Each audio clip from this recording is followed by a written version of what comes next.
Hello my friends, today we're going to be discussing my first impressions of the latest Hermes bags that just walked the runway for fall winter 2023, which it's interesting because some seasons there are virtually no new bags from Hermes, at least not on the runway, and then others there are so many of them, I don't even know where to begin, which thankfully it is the case for this upcoming season. There are quite a few new takes on the Birkin surprisingly, which it's not surprising that Hermes is making new Birkins, but we've been seeing a lot of Kelly bags in the past couple of collections. So if you're a Birkin fan, you're going to love this upcoming season because there are quite a few new takes on one of our favorite bags.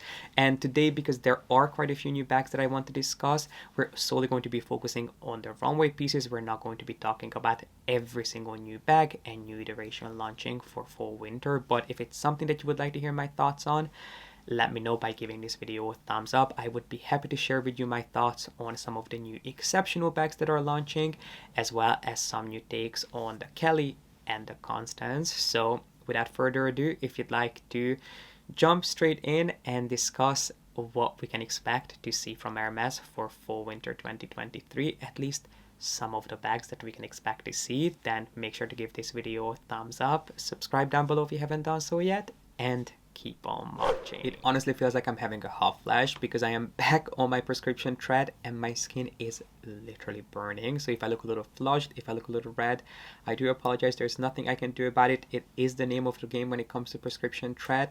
Even though I am trying to go slow, I am pretty hot and my skin is burning from it. So I still wanted to film this video for you, and actually my skin is going to go really well with the color palette of this collection, because one thing that I have to say, and I don't want to spend too much time talking about the ready to wear because today we're focusing on their bags, but I do want to take just a couple of seconds to discuss my thoughts on the latest ready to wear pieces, which I just have to say this collection when it comes to ready to wear pieces was a lot more formal than what we've been seeing from Hermes, and perhaps because of that most bags were definitely leaning a little bit more casual. But when it came to the color palette, Hermes used some beautiful warm tone shades. We saw a huge range of different shades of reds, from really flaming cherry reds all the way to more deep, rich burgundies, antique shades of brown, even copper yellow, that were of course perfectly balanced with some neutral shades, which, let's be honest, no one does neutrals quite like Hermes does. But this collection was really quite colorful and incredibly formal at the same time, which is perhaps why most bags were really on the casual side. And speaking of casual bags, let's start with this one, which this is not a new bag, so I'm not going to spend too much time talking about it. Instead, I will just have my original review on it linked up here, because this is a bag that we've already seen. I think this bag walked the runway for spring summer 2023, but I haven't actually seen this pop up in stores, which is the so-called Arcon hobo tote bag. Long story short, I do like this bag. I don't think it's going to be everyone's cup of tea, but if you love a hobo bag, if you're looking for an everyday casual bag, if you like this rounded shape, this is of course something that you're going to adore.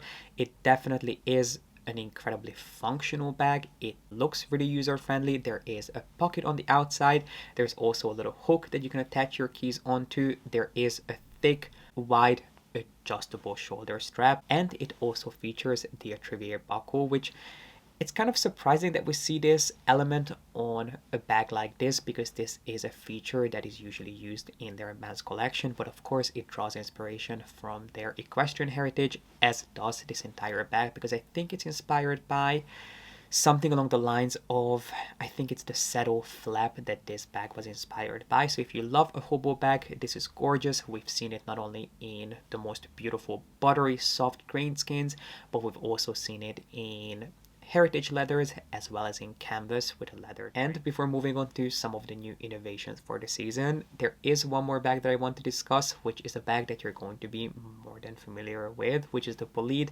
1923 bag, which is going to be available in a new leather for the upcoming season. And if you're not familiar with the Preloved, it's a bag that has been around, as the name suggests, since 1923. It's actually the very first bag to ever feature a zip closure, and at this point there are several different takes on the Bolide bag. There is not only the Bolide 1923, which is quite structured, but there is also a softer take on the Bolide bag, which if you're looking for a really elegant, classic, timeless but understated bag, the Bolide bag is one that should not be overlooked. And for the upcoming season, it's going to be available in a leather that isn't actually brand new, but it's a leather that has been recently reintroduced, which is the so-called Volinka or Volinka leather, which if I had to explain to you what Volinka looks like, to me it's almost a more exaggerated version of Epsom, and it might not be scientifically correct because they are not really comparable, but to me they look extremely similar. Volinka has grains similar to Epsom, but they are even more pronounced, so much so that on some bags, the bigger the bag, the more visible it's going to be, but the grains are so pronounced that they almost create these lines on the bag, or what appear to be lines from the far, which is quite interesting. It's a really long lasting, hardy leather, so much so that when this leather first launched, they used to sell these bags that were made of this leather, used to come with a little bottle of oil and even a brush, so you could properly care for them. So it's definitely an interesting, unique collector's piece to have in your collection, but personally it's not something that I would go out of my way to get my hands on. If you want to get your hands on a Bolide, there are so many other options that I personally would not pay for my bag to be made out of Volinka leather, because I have no doubt that you are going to pay quite a bit of upcharge for your bag to be made of this leather, which it is a beautiful leather. It usually comes in this really dark, almost rum-like brown shade, as we saw it on the runway. There are 3 new bucket bags that we saw on the runway, which I wouldn't be surprised if these bags didn't really launch, and even if they do launch, they're probably only going to be available in really limited quantities. But if you are a fan of bucket bags, or if you're an Hermes collector, these are great bags to know of. So there are going to be 2 bags that feature the Medor, or also known as the CDC emblem, and there is one that I have no doubt is strictly a runway piece. The first 2 are the so-called So bags. So there is the So Medor bag, which this is a bag shape that we've seen from Hermes before. It kind of reminds me of the Stromboli bucket bag, which again was a really highly coveted and limited bag. It was at one point available in different exotic skins. They at one point made it out of feather too, but for this upcoming season they made it out of a leather with the CDC emblem with a tiny little silk bag lining, and they also made it out of horsehair with these large, almost Clou de Sel inspired globes. And we're also getting a slightly bigger bucket bag, which doesn't actually feature the CDC on the front. Instead, the CDC mechanism was used to attach the strap onto these bags, which is the one that I prefer. I mean, this bag kind of looks like a champagne bottle holder, but if you love a bucket bag, this is really quite special. And finally, let's move on to talking about some of the new takes on our beloved Birkin bag. And why don't we go from let's go from my favorite to my least favorite. To be really honest, I'm not going to be adding any one of these to my collection or to my wish list, but that doesn't mean I can appreciate them from afar, and some of these are definitely prettier than others.